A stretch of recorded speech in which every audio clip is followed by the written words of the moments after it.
Good afternoon. Welcome to my presentation.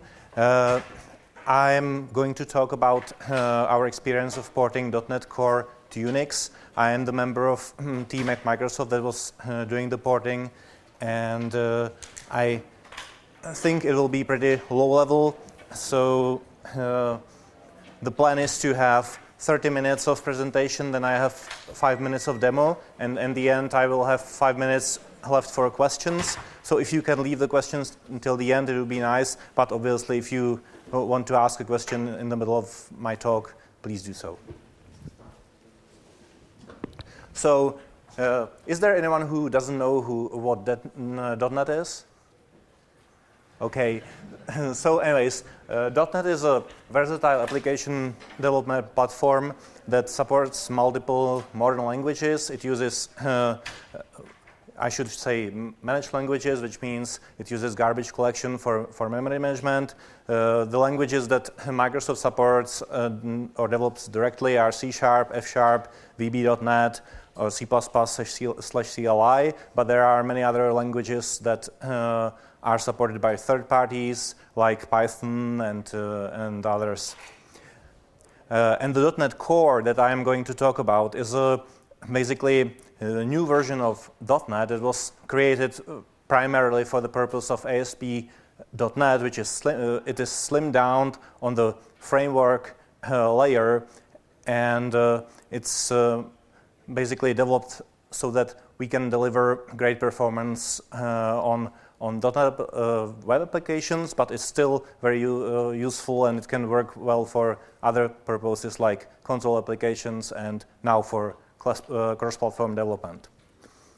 So the porting of .NET Core to Unix has started in November 2014, and after a few months we went public on GitHub.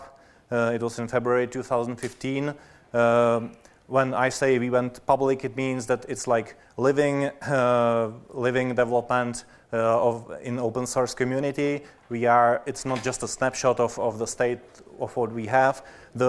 All the runtime is shared with the full desktop framework, and we take contributions from both Microsoft people and from the community, and we have had a lot of contributions from the community over the year.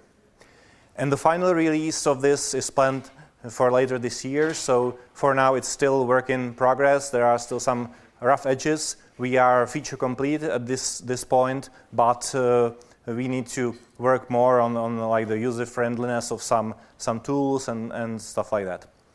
So here on the right side of the slide, you can see a stack of the .NET application. The orange stuff is written managed code, which means in one of our managed languages. On top there is an application. Under that there are framework libraries, and they depend on special platform abstraction layers for the framework and on the managed runtime. And the managed runtime depends on native runtime, and the native runtime depends on runtime PAL. This is like Unix specific part, because I'll talk about that on the next slide. And underneath there are the platform libraries like libc, librrt, libunwind, libssl, libttng, and so on. So obviously the first part that we needed to create was the platform abstraction layer, or PAL. We have started building it on top of PAL that Microsoft already created in the past for Unix systems for Silverlight, but we had to do a lot of modifications to that. The PAL basically emulates a subset of Windows APIs, because the whole CLR was originally written for Windows, so obviously it uses a lot of Windows APIs, like for file operations, console I/O, time, synchronization primitives, like waiting for events, logs, and stuff like that. For threading, executable files loading, because we have the same file format for Windows and Unix, the P file format for the managed applications, so we need a special loader. For virtual memory management, memory heap for general purpose memory allocations, and for string operation, environment, local, and other. It also, besides emulating the Windows layer, it also implements some low-level stuff that we needed for exception handling, I mean hardware exception handling, and native stack unwinding, which I'll both talk about a little bit later. As I said, it's present only for non-Windows systems, because on Windows we use just the Windows APIs. And this is the only part of the whole stack that is able to use platform header files, because basically it needs to be like complete abstraction for the rest of the system. And as I've shown on the slide before, we have multiple PALs. One is for the runtime, and we have several more for the framework libraries, so that we can version them separately, because the framework is developed separately from the core system. So first, I'll talk about the basic differences that are between Windows and Unix that we have to tackle somehow. First is the compiler, obviously. So on Windows, we use the Microsoft Visual C++ compiler, and on Unix, we have decided to use the new Clang compiler, which is a stricter C++ compiler, especially in C++ template handlings and in its sensitivity to various not so clean things in the sources. So first step was basically make it build with Clang, and it was quite nice that it also cleaned up the sources, and Clang is very nice compiler. We didn't have any problems with the compiler itself, with the code, except for little assembler tricks that we needed to do. The compiler also has, or those compilers also have different way to express structure alignment, I mean memory structures alignment, inlining, exports, thread local variables, which are like decal spec in one of the in Microsoft compiler, or attribute in Clang, or pragmas that are different. So these all had to be somehow tackled. Then the biggest difference, or bigger difference, was in the W character, or the byte character handling, because on Windows, W character is, and the .NET character type is UTF-16, it means 16 bits, while on Unix, WCHAR is 32-bit type. And since we pass a lot of strings between the managed code and the runtime, we cannot just like translate it from the like perf reasons. So we had to, couldn't use the standard WCHAR library functions for string manipulations, so we had to re-implement them. The same for string formatting, and also some printf and scanf formatting characters have different meanings on Windows and Linux. There is also a difference in the long type in C or C++. On Windows, it's 32 bits even on 64-bit systems, which is called LP64 data model, while on Unix it's 64 bits. Then there was on Windows we use ETW eventing, which is eventing system for high performance events where you want to log how, for example, GC behaves, how often it does certain things. And on Linux we have found a very nice replacement for that, which is LTTNG library, which is we have incorporated into the system. And quite interesting thing was this flush process write buffers function on Windows, which is a function that ensures that all processors running certain process flush their write buffers, which is used by the GC to ensure visibility of changes in the thread state from one thread that were done by multiple threads to other threads without the burden of having memory barriers everywhere. And there was no equivalent of such API on Unix, or there is no equivalent of such API on Unix in general. Although recently a syscall called sysmembarrier was introduced to Linux kernel, I think it was 4.3 RC1, which we can use in the future, which we plan to use. But in general, on Unix, we had to use a trick where basically the way to achieve flushing the buffers is to make the processors, send the processors interprocessor interrupt, which causes the flush of these buffers. And to trigger this interrupt, we have a dirty memory page where we change its protection from read-write to read-only. And in that case, the system has to send this IPI interprocessor interrupt to other processors so that they don't have stale records in their translation look-aside buffers, which would otherwise allow them to write to memory that one processor has marked as read-only. So that's why this interrupt has to be sent, and the processor has to flush this cached mapping. So this is a trick that we used on OS X and other Linuxes, and is used for the time being. And there were also other challenges that we faced on the side of framework libraries, but I won't talk about them because I was involved with the core system. So let's move on. So I guess that the biggest challenge was the exception handling, because if you look at the stack on the right side, which is a stack of some managed application, or could be a stack of a managed application, you can see on top, at the bottom of the stack, then there are some native code frames, which are basically the hosting application plus the runtime. Then it calls into some managed code, which creates some stack frames that managed code can call into native code again, where you have some native code frames, and it can call managed code again, and so on. And and before I go into the details how we did that, let me just explain how the exception handling works. So the exception handling works in two passes. In one pass, it goes from the top of the stack, frame by frame, and when until it finds a handler for the exception.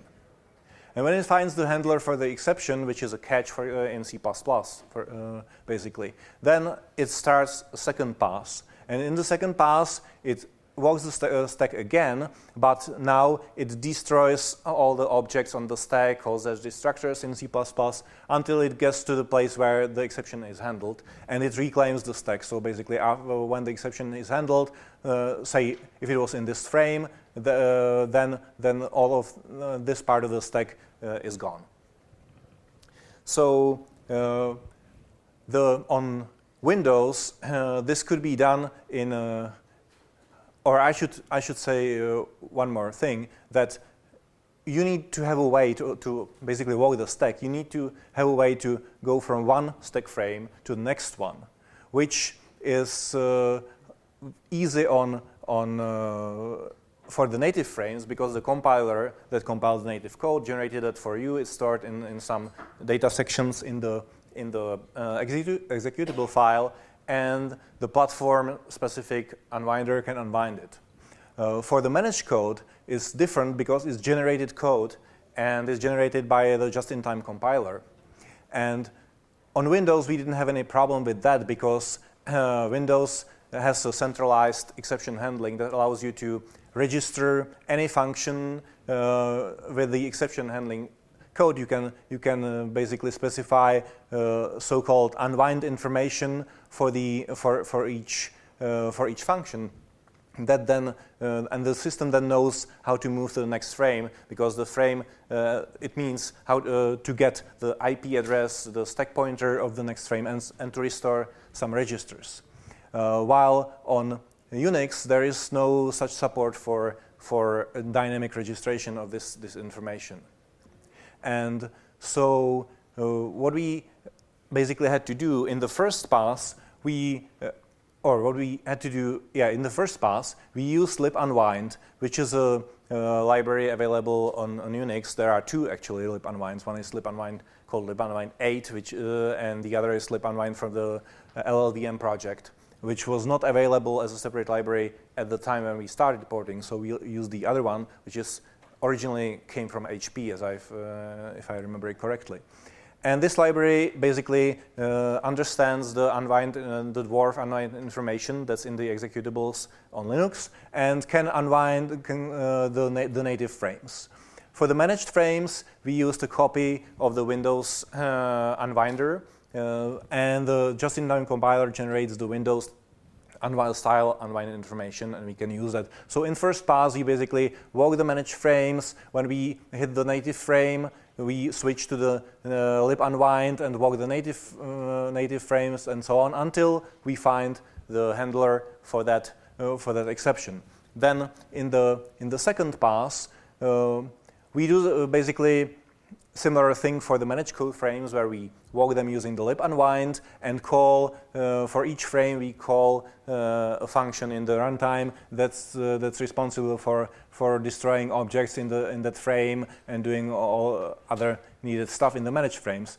Once we hit the native frames here, we need to switch to some other way, and we decided to unwind these native frames by standard C++ exception handling mechanism. So basically, we changed the context, processor context, to be the first frame here or one frame below. We create a helper frame below the native frames and throw an exception, and it basically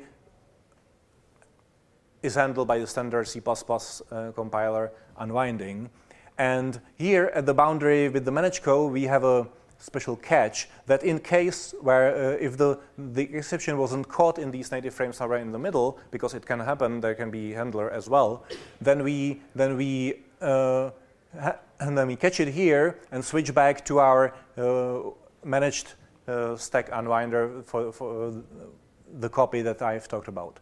And we can also find the handler somewhere here. And so the native frames are unbound by the C++ exception handling, and the managed frames are unbound by our stuff. And as for hardware exception handling, on Windows they are handled the same way as the software exceptions. The structured exception handling system on Windows handles them in exactly the same way. On Unix, hardware exceptions generate signals. So we just catch the signals and then run our exception handling routines exactly the same way as we do for software exceptions. So that's just like a little step in between. Next thing that was different was the calling convention on the AMD 64 processor, which is the main system, the main processor that we support right now. It requires changes in the just-in-time compiler because it was generated. We wanted it to generate compliant code with the calling convention that's specified for Unix. Then we had some assembler helper functions that obviously had to be changed. Then there are changes in reflection invocation because the reflection invocation goes through the runtime, the native runtime, and pinvoke, which is a way to call native code from the managed code, and delegates invoking.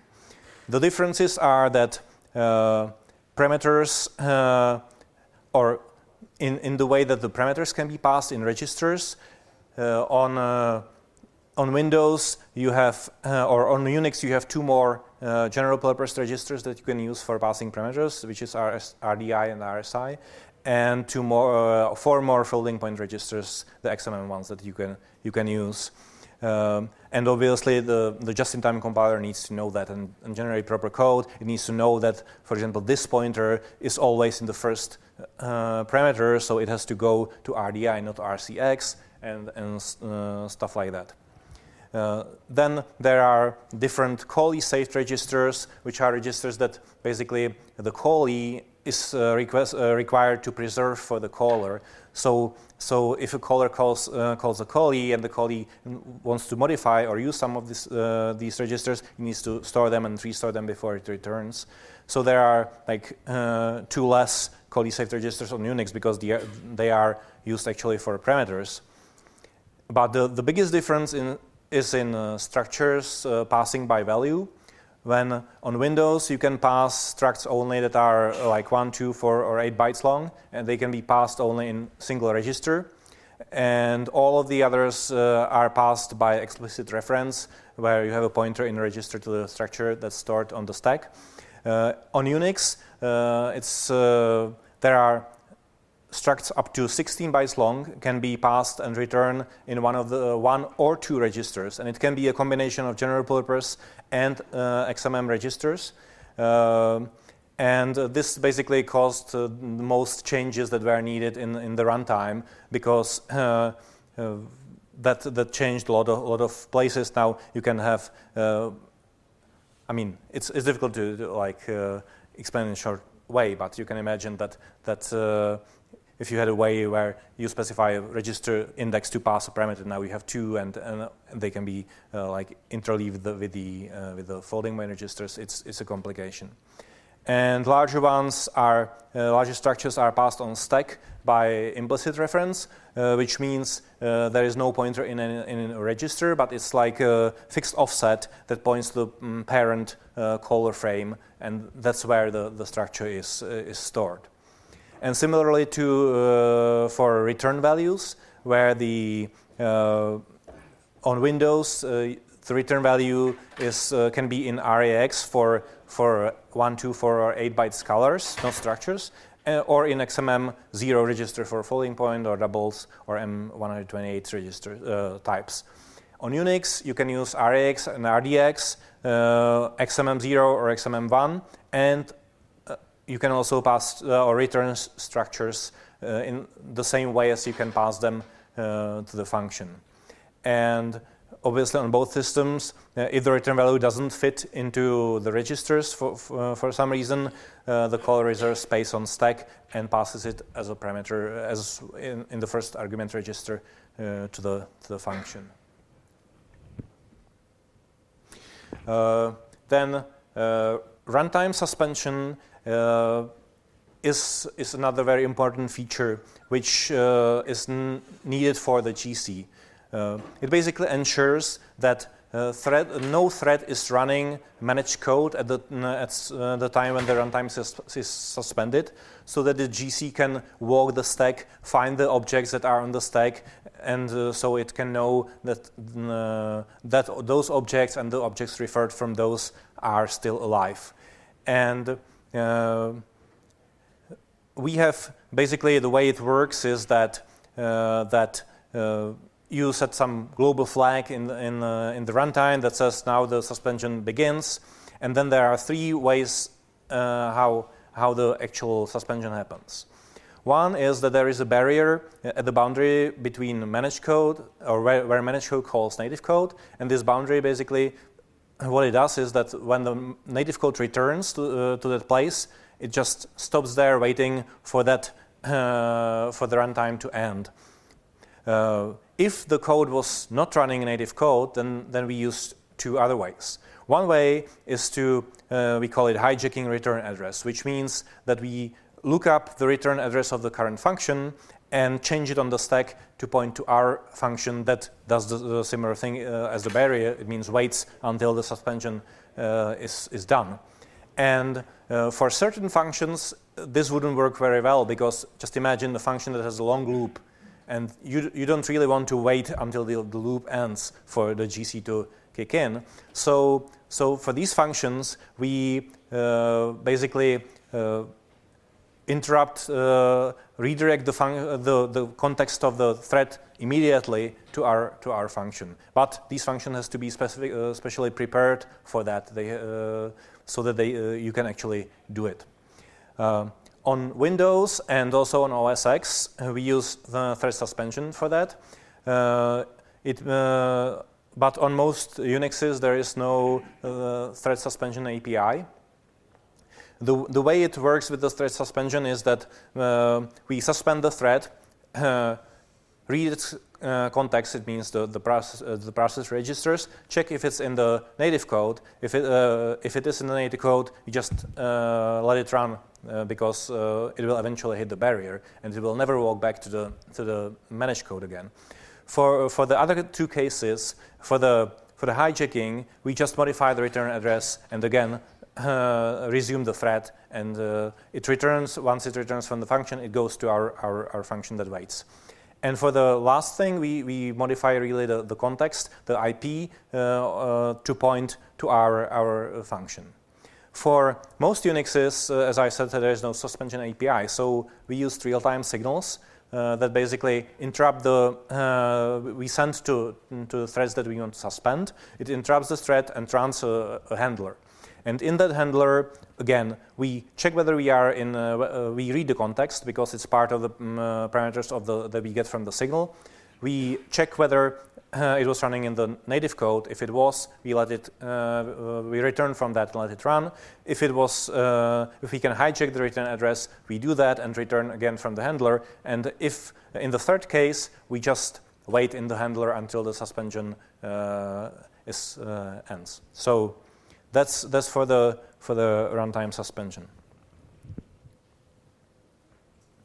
The other part is a hosting API that we have created so that any native application can host the .NET runtime and can execute the managed code. There was a hosting API in the Windows version, obviously, but it was based on COM, and somehow we figured that it wouldn't be a nice way to do that on Linux or on any Unix. So we've introduced a simple flat API with just 4 functions that allow you to host managed code. It's a function for initialization of the CLR, which is it's called Common Library Runtime. Then for shutdown, and then you have 2 functions to execute actual managed code. One is it's not. The first is executing an assembly where you give it an assembly which is basically an executable managed file, and it runs its main function. And when it returns, this function returns. That's it. And you can call it multiple times if you need to. And the other thing is create a delegate function, which was created for basically on demand from some people on the GitHub, where they say, okay, we have a game engine, and we want to use managed code for the runtime for our like game logic, but we want to use native code for the graphics, obviously the engine itself. So this last API basically allows you to create a function pointer to a managed function. It's not just a function pointer to that. It's a pointer to some stub function that does some stuff underneath and then calls into the managed function. But you can create as many of them as you want and then call any managed function in your application. And you can call them as many times as you want until you shut down the whole system. These APIs use standard C types for parameters, so you don't have to include any weird headers, any weird Windows type definitions and stuff like that. And when we did that, we decided it's a good idea to use it on Windows as well, so that we can allow application developers to use the same hosting APIs if they want to have applications that work on both the systems. So now is the time for a short demo. How much time? 10 minutes. Okay, cool. So I hope everything will work. So let me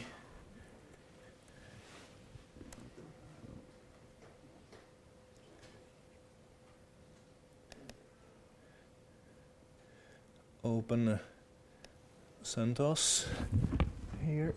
Okay.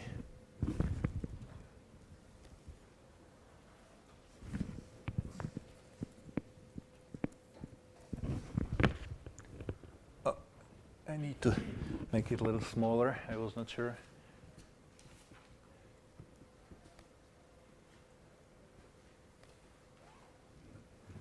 Oops.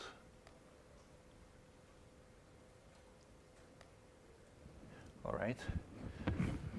So let me show you how you can get the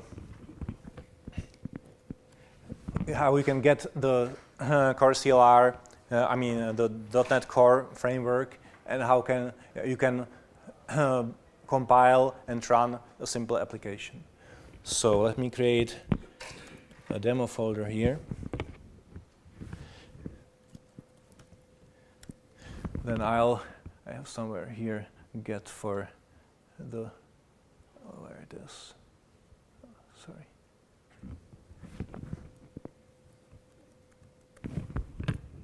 Yeah. Oops, it seems I'm not connected. Okay, so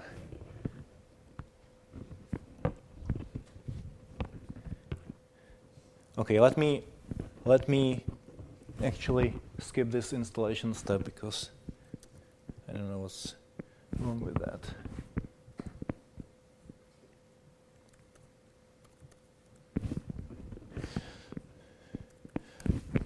So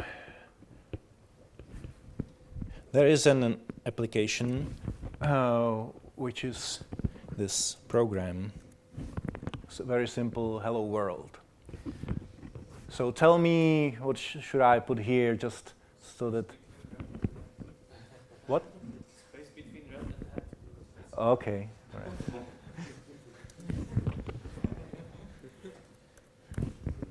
All right. So now we have this .NET tool that has several subcommands for compiling and for running, and also for creating a distribution of your application. This is not the only way how you can build stuff, but it's the easiest to start with. So I'll say .NET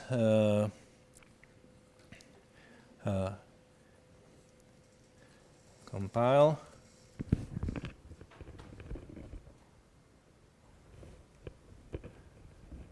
All right. I say .NET run. Oops. Oh, sorry, bin. Yeah.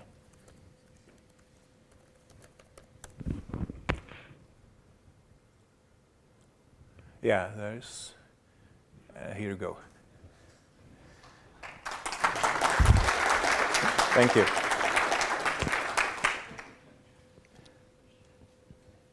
So let me go back to the presentation.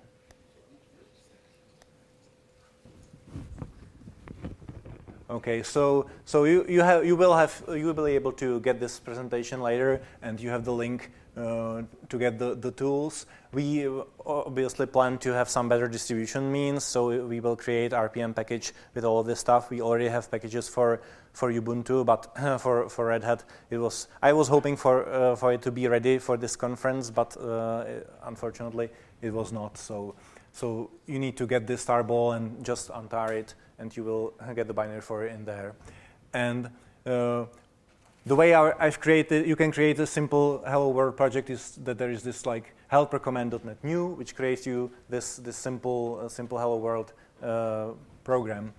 And then you need to restore the project's dependencies, which are the managed assemblies that it needs to use, and then it pulls them down from the internet to the local subfolder, and then you basically do the .NET compile and .NET run. And you can use .NET publish, which basically takes everything that's needed for the application and puts it into a folder. And you can then copy the folder wherever you want and run just the application. There is an executable named by that application. You just run it, and it works.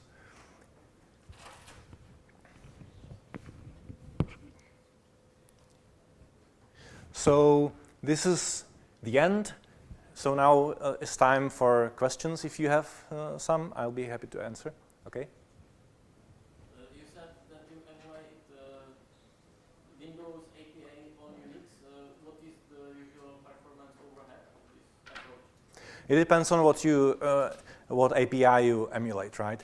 So if you emulate get environment string, there is very little overhead, except for the fact that we have to convert this get environment string from 8-bit characters to 16 bits.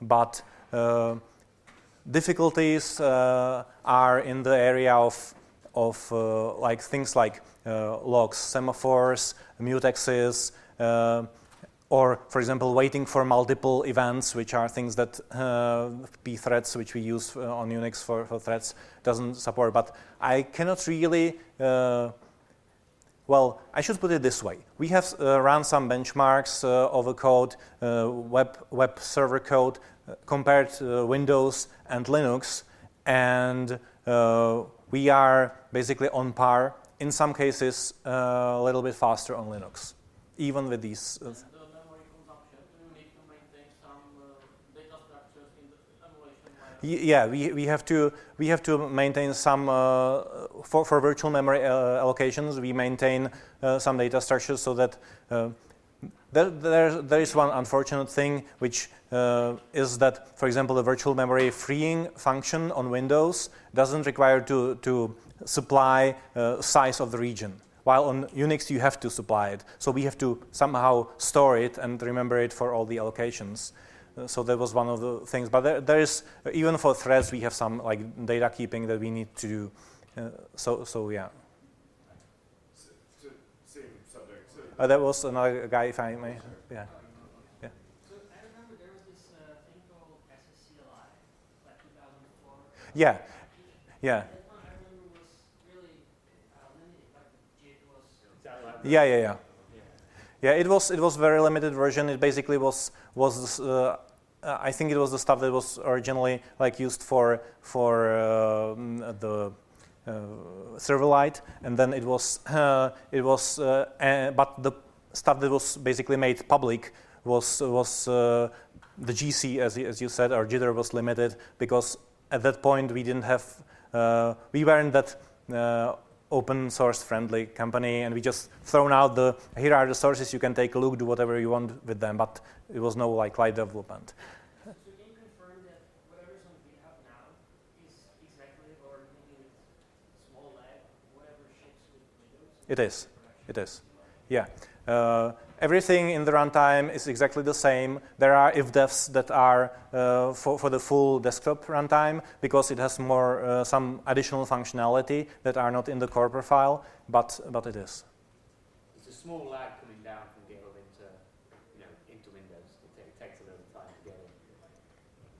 So going back to the emulating question, so was it just determined to be like too much effort to re-implement, or like why emulate the ABI versus actually re-implement?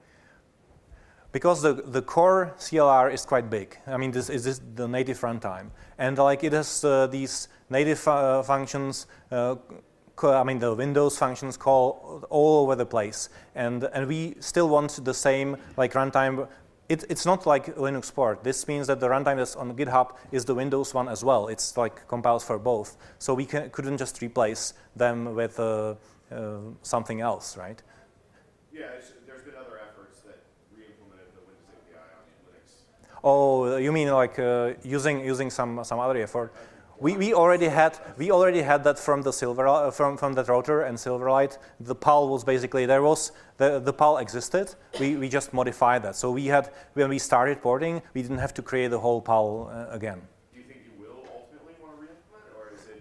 I don't think so. It's I think it works pretty well, and there is no reason. But if anyone from the community wants to change something, they are free to do that.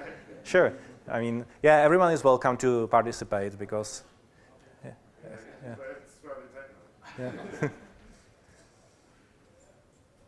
Okay. Do you think that wine won't be needed in the future on Linux to run some Windows applications? Say it again. What wouldn't be needed? Wine. Oh, wine. Well, for managed applications, well, there is, this doesn't have any UI stuff, obviously. It will be kind of weird to try to simulate Windows UI on Linux because it would look weird. And there are some. On the other hand, there are some community people that created basically emulating the frame, the WinForms on Unix, so that it can work on top of that. But Wine is for native code, right? So it's like it doesn't have, it can run anything, while this is just for managed code. So I don't think it will. It's like a replacement in a way. It's mainly for web applications. Hours. Yeah. Okay, so I operate some small server application on .NET 4.6 framework, mhm. and would like to move it to Linux. It just connects to Microsoft SQL Server via some native stuff, native client or something like this, or Mhm. .NET client. Is it already possible? And what would we need it? So, Yeah, it would be nice. yeah, there is a name, the SQL connection, the entity framework stuff that exists for SQL Server, and we're also working with Oracle and MySQL, people like that, to make sure there's a .NET Core capable database driver. And then the application itself, if you go to .net.github.io, there's a page in there which says what does it take to port, and there's a tool you can run that actually will go over your code and tell you how, because there are some API differences between, well, it's mostly similar in the framework API. We did take the opportunity of making some breaking changes to the API, so there are some changes in there that you'll need to pick up because it's more modular and certain APIs have moved over in the documentation, but normally about 90%. It depends what other dependencies you've got, and if they have a core version for them yet as well. And we've only just got like X units over, but we've only just got a unit now. Use the API online. So we ran out of time. So thank you very much for your attention. And if you have any more questions, I'll be happy to answer them outside of this room. I'll be here till the evening, so if you see me, just don't hesitate to ask. I will be in front of this room, so if you have questions right away, I'll be happy to answer. Thank you.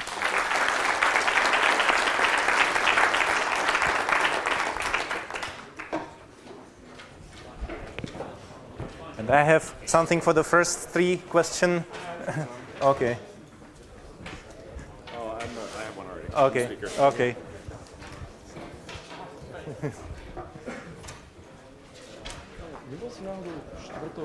Já si myslím, že jsme se potkali v Seattlu skoro 2 roky zpátky. Je to možný? Vy pracujete v Praze? Pracuji v Praze, ale jezdím jednou za půl roku do Seattlu. Potkali, určitě, na té večeři. Je. Jsi první, komu lidi tleskali 3krát za prezentaci. A to jsem si říkal, jestli mě nevypískají, jako...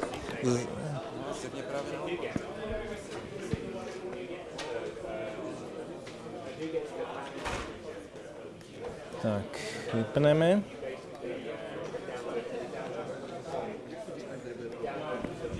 Tak, hlavně, abych tady nezapomněl. Zdroj. Já jenom jdu pozorit bývalého kolegu, já jsem bývalý Microsofták. Štěpán Bechický, my jsme spolu řešili VŠB přes Vítka Karase. Jo. Jo.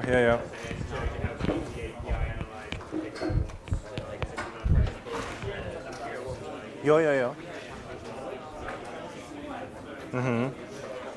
A ještě další jsou tam lidi Češi, že jo, tam je vždycky vypadá jméno, to je ze Slovák, no tak Michal Strehovský.